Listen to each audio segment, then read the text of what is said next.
What is up, my Squirtleites? It is I, your king. Welcome back to our Let's Play Pokemon Black and White 2. In the last episode, we took down Elisa at the Nimbasa gym, earning ourselves the Bolt badge. And then we made our way out here to Route 16, a route that connects to parts of the map that we cannot yet go to. It's all kind of closed off. But this area right here, at the very least, we can explore, as well as through here into Lostlorn Forest, everybody. Welcome one, welcome all. So this place can't be explored in its entirety just yet.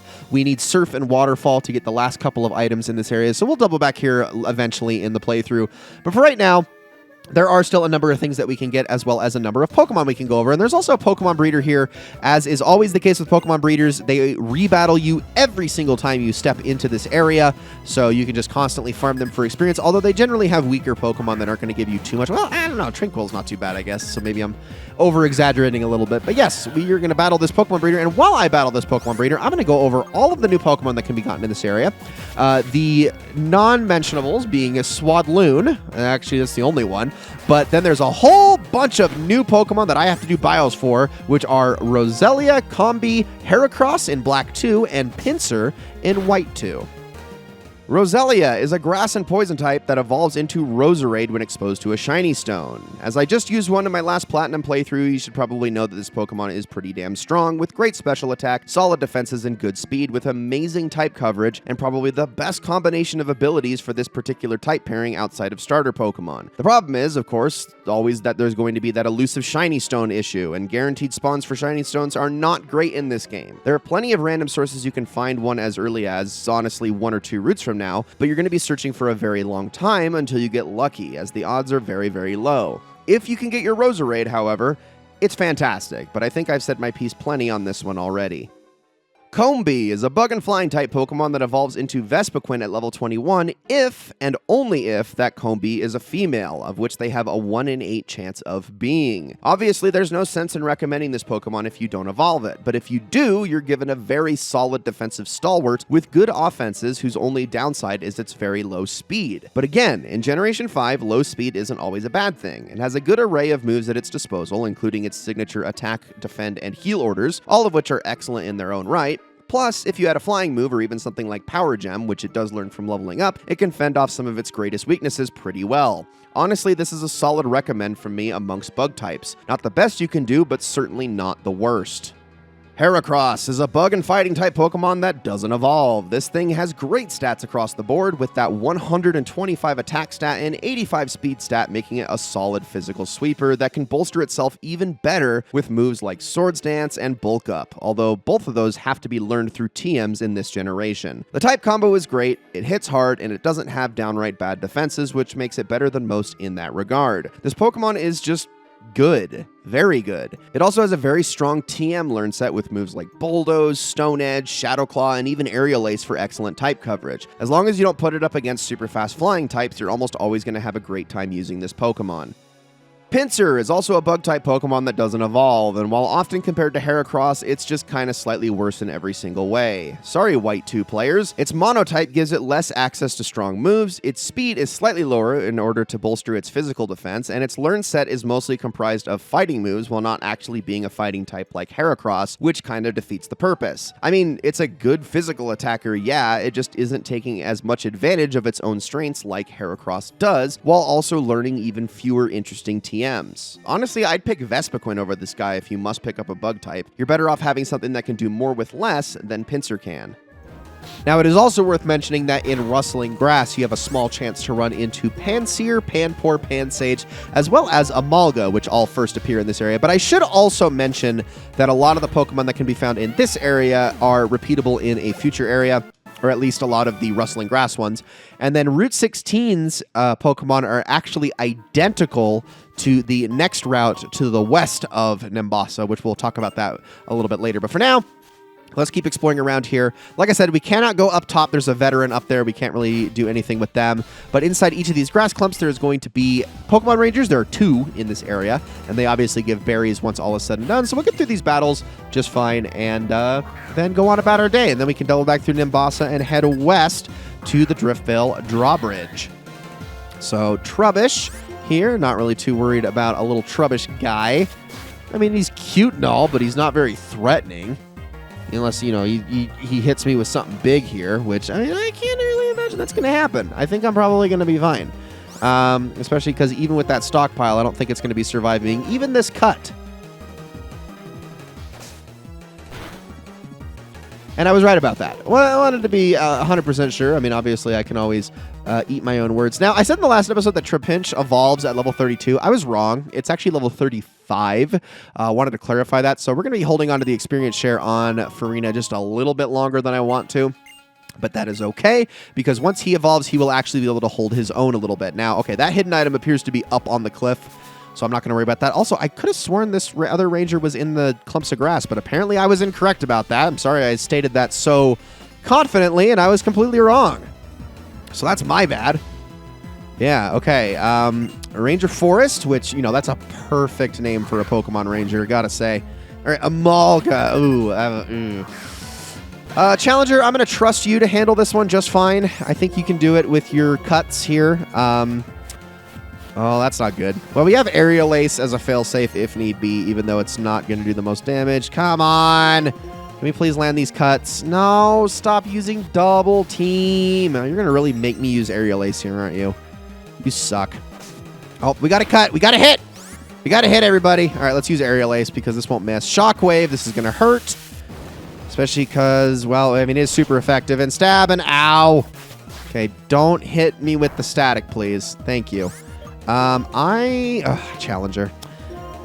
This is what I get for languishing with you too much. I mean, you are only one level removed from where we caught you at, so kind of makes sense. Here comes another Shockwave, but hopefully I can survive it enough that I can get off one more Aerial Ace. I should have just used Scary Face at the start of this fight. And again, that might have missed, so I don't know. We will see how this does. Come on, hang in there, thank you. All right, down goes the Amalga. Jeez. I was expecting a lot more grass types in here than we ended up running into. Not so much. All right. There goes that one. Do I even have an item on... I just realized I don't have an item on Challenger, do I?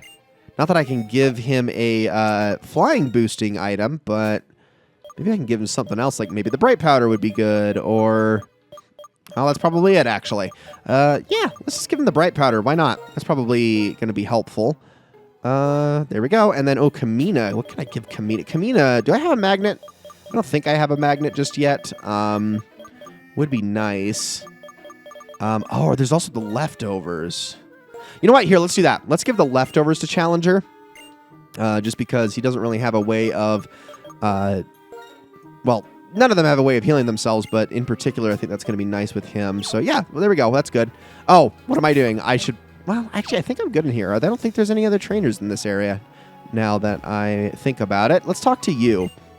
Hi, trainer. You have a Pokedex, I see. I'm a traveler. I enjoy trekking around the world and talking with various people. By the way, do you know a Pokemon called Zoroark? I do, actually. Great. Are you armed with knowledge so that it won't trick you? It's your choice to trust it and be tricked or to live in doubt. I enjoyed talking with you. This is a small present. And we get TM95, which is Snarl. Now, Snarl, in particular, is a move that does, what is it, a base power of, is it 50?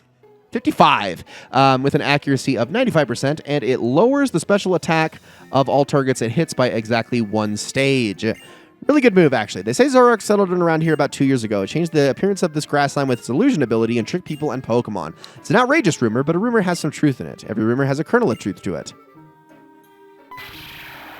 Look at that little trickster. I love it. That's so cool. It's so crazy that that Pokemon can actually, like, impersonate people. Very interesting. Now, we got ourselves a netball. I think I'm still missing an item here somewhere. I'm going to use that again. Is there or is there not? No, I think I got it all. Okay, I think we're good, actually. So we can just get out of here.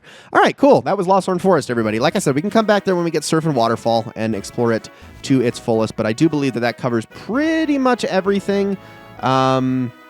Just to be 100% sure, I want to make sure I'm going the right way. I actually think... Okay, yeah, no. I do want to go check this gate. Even though we can't proceed, there is an item that is available to us in here. So, let's go on through. And I'm going to talk to this guy. Awesome, that made my day. The vending machine gave me an extra drink for free. I'll share my spoils with you. Otherwise, I'll burst with joy and we get ourselves a free fresh water. Nice. I will take that. If I keep getting extra drinks, I'll be rich. I don't know if I can count on that. You can count on that, buddy. Oh no, is the elevator's broken, not the bridge being down, the elevator's broken. Okay, of all the reasons to not be able to go through. So, but in the last game, there was like a couple of construction workers that were blocking the way that wouldn't let you go through. But now it's just that the elevator's broken. Okay, somebody get on that and fix that. That should only take like, what, a couple of hours? Ay. So high maintenance. Okay, back through here. And then there's someone I want to talk to in here, which is this baseball player. Let's get to training. Give your Pokemon this and get them into shape. This is the Macho Brace. A Macho Brace lowers a Pokemon's speed pretty significantly, but it doubles the amount of effort values that it gets from training. Now, this is opposed to the power items, like the Power Anklet, the Power Brace, the Power everything that all are focused on specific effort values. The Macho Brace is kind of an all-encompassing one, although it doesn't have... It has the speed decrease as sort of a trade-off, while the other items do not. They don't have any downside. They just increase the effort values a Pokemon gets. So those are a bit better for specializing, especially because you can actually use that Pokemon more efficiently. The Macho Brace obviously has its big downside, which can make training very hard, especially when going after Pokemon that give lots of speed EVs, because they are always going to be faster than you if you're holding a Macho Brace. So something to keep in mind. Oh, boy. Hold it. What are you guys up to here anyway? Nothing. We're just standing here. So what did we do to you that you're bothering us with questions? You didn't do anything. Not to me, at least. But I can never forgive Pokemon thieves like you. Just to let you know, you're about to feel my rage. Yeesh, trainers sure are unruly these days. Is that it? You're mistaking your Pokemon strength for your own? Couldn't care less about a runt like you, but I don't like being messed with. May, cover me. Okay, sure thing, buddy. We got you. Got some nerve for a little brat.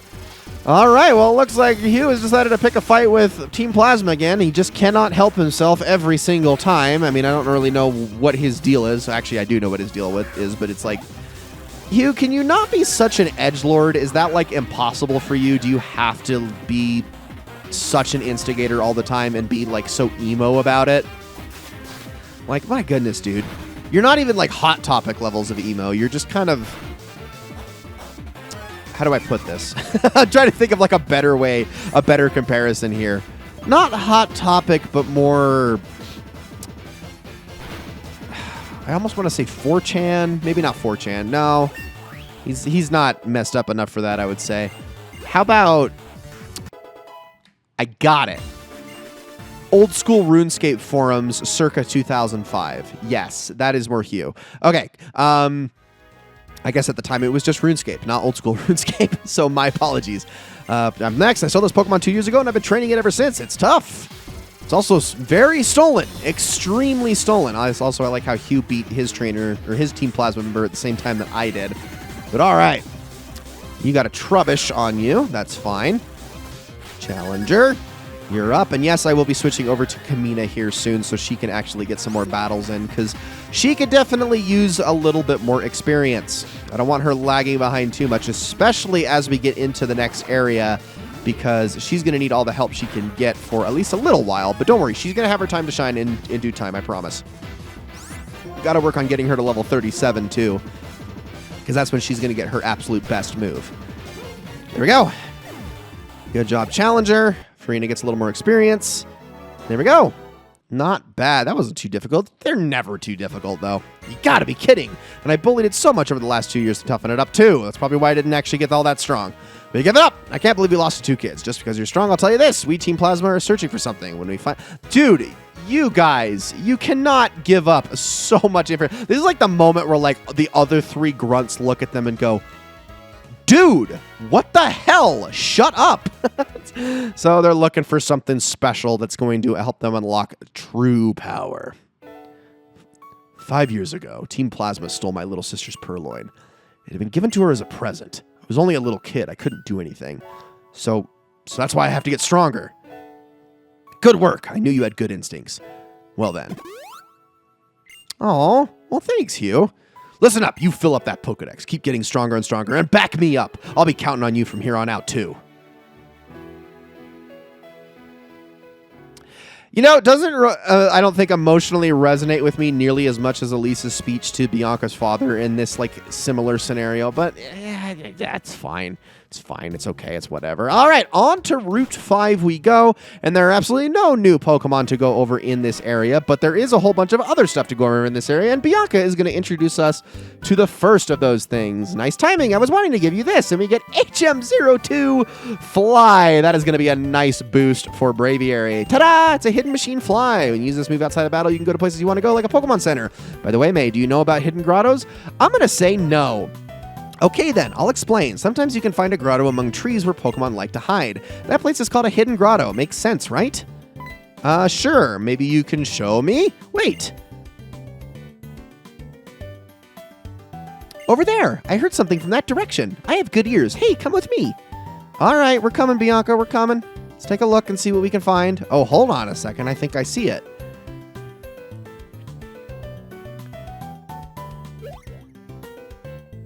Sound is coming from somewhere around here.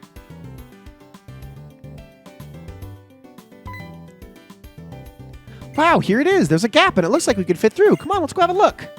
And we found a narrow path. Do you want to follow it? Yes. So, real quick, if you can't see it still to this point, notice how there is actual gaps of grass in between all of the trees, except for the two that we're looking at right now. You see that dark patch in between it? That's how you know it's a hidden grotto. Let's follow it.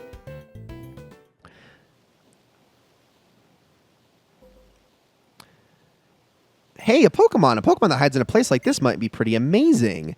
This is a huge discovery, an incredible find. I'll go check out a lot of other trees to see if there are more hidden grottos. Okay, Bianca, thank you very much for mentioning this. Now, we got a Minccino here, and I'm going to battle this thing really quickly. But let's talk about hidden grottos, because this is actually something worth discussing. Hidden grottos are where you're going to find unique Pokemon at times on routes, and they have rarities, but they don't work quite the same as... They don't work quite the same as, let's say, like your actual encounter rates inside of grass. It's more of just there's a rare one, there's a common one, and then there's an uncommon one. And that's pretty much all there is to it. For instance, on this route, Fungus is the most common, Liepard is the most average, and Minccino is the most rare. Now, that was the opportunity to catch one if I actually wanted one, because the Pokemon in Hidden Grottos have a very high chance, if not almost guaranteed chance, to have their hidden ability. Now, Minccino is good because of its hidden ability. On its own, it's not a very great Pokemon, but if you get it with its ability, which is Skill Link, it actually becomes really strong because it makes all multi-hit moves always hit 5 times. And because Minccino can learn a whole bunch of them across different ranges of types, that actually makes it pretty darn strong. So, wanted to mention that. But yeah, Hidden Grottos are going to be in pretty much any place that has a number of trees. That Minccino always has Skill Link because that is a scripted event, so I wanted to keep that in mind and mention that really quickly before we did anything else. Now, as for the rest of this area, same exact Pokemon as are available on Route 16, which we already covered, so I'm not really going to get into them too much. But there are some items that are worth grabbing in this area, so we're going to go after those. But before I do anything else, I am going to go and teach that new Fly HM to my Braviary, because why wouldn't I? It's the whole reason I have a flying type of my team in the first place. Let's get rid of Wing Attack. I know Scary Face is the more obvious choice, but I don't need Wing Attack and Aerial Ace. It's just too redundant, so I might as well have one or the other. And actually, while I'm here, I'm going to actually resort my TMs really quickly, because I like to have it that way. I'm going to quickly check and see if Snarl can be taught to anything. I don't think. Yep, nothing can learn Snarl. The other one I wanted to check was Payback. I think maybe Braviary can. No, Jack can. Interesting. Okay, I'm not going to teach that to Jack because I don't really think that's going to do him any good. Generally want to teach Payback to slower Pokemon that are almost guaranteed to always go slower. For as a good example, if I had evolved Kamina into Umbreon instead, that would have been pretty much one of the best moves I could have taught it. So, worth mentioning, but yeah, don't really teach it to slow dark types. That's not really what it's for because it doubles an attack when it goes second. But all right, let's continue. I'm going to be battling this Sigilyph here. Oh, that's right. I was supposed to switch on over to Kamina. And honestly, this would have been a perfect fight for that, because then I could have Volt Switched this thing out of existence. But I was not thinking, so that is entirely my bad. I promise I will switch Kamina's after this. Oh, okay. Well, it's a good thing we don't have Nibbles in here still. Otherwise, that would have caused me some problems. All right, well, I guess Farina's going to get some extra experience here, assuming this Whirlwind doesn't hit. But I think Arena Trap would negate that anyway. So we should be fine. Cool.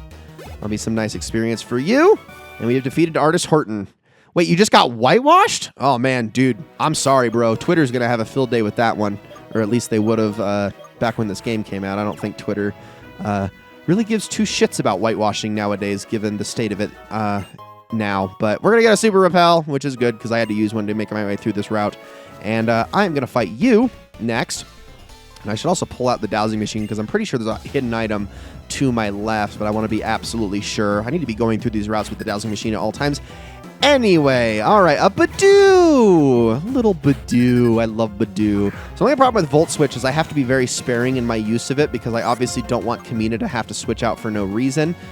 Now, I think Badoo does have a... I think it does have a poison typing, so I'm going to try to avoid using Pin Missile whenever possible. Use Echoed Voice here. Do a little extra damage. Not bad. Critical hit. I will take that. Knock you out really quickly. And then Roselia. Okay. This Roselia could absolutely be packing Poison Point, which is a little bit concerning. So I'm just going to use Echoed Voice here really fast. Grass Whistle. Thank goodness that missed. Use another one here. Come on, perfect. So the nice thing about Echoed Voice is that it does increase in power the more that you use it, so definitely want to take advantage of that. All right, get this berry for the Cherry Berry. As if we need more things to heal paralysis. I can't even get through all of my Paralyze heals. I have so many. No hidden item over here. Okay, I was incorrect then. Let's go on over this way. So nothing up here on the top, but there is apparently something down there. Which we will check out in due time. Pokemon you are proud of wins with your favorite move. That's when a trainer definitely smiles. I want to talk to this person. These Pokemon usually help me bake. Today they'll help me battle you. Okay, so this person right here, this is Baker Jen. And we're going to battle their Sunkern really fast, but we're going to also head on inside the trailer here soon enough. So I'm going to just take you out. Let's just use Echoed Voice here. Might as well. The escalating strength and power is going to be nice. And also Giga Drain on a Sunkern. I mean, it's not going to do a lot of damage because Sunkern doesn't hurt, but that's still a very powerful move, almost no matter who's using it. So just keep Echoed Voicing you. Not bad. On to the next one. Level 26. That's what I love to see out of you, Kamina. Definitely relying on TMs for you for the time being. Okay, we got a Combi here. Combi is flying type partially, so I'll just switch back on over to Volt Switch. Then we can just knock this thing out in one shot. This is where Kamina is obviously going to shine against water and flying types, at least until I can get her some more moves. Although we're going to get her something really good here, actually probably in the next episode, now that I think about it. So not too far away. All right, I'm going to head on in here, and we're going to talk to this lady. Hi, I'm a humble maid. My master has a big heart to match his big belly. He's a gourmet, so I'm looking for ingredients that will make his heart jump for joy.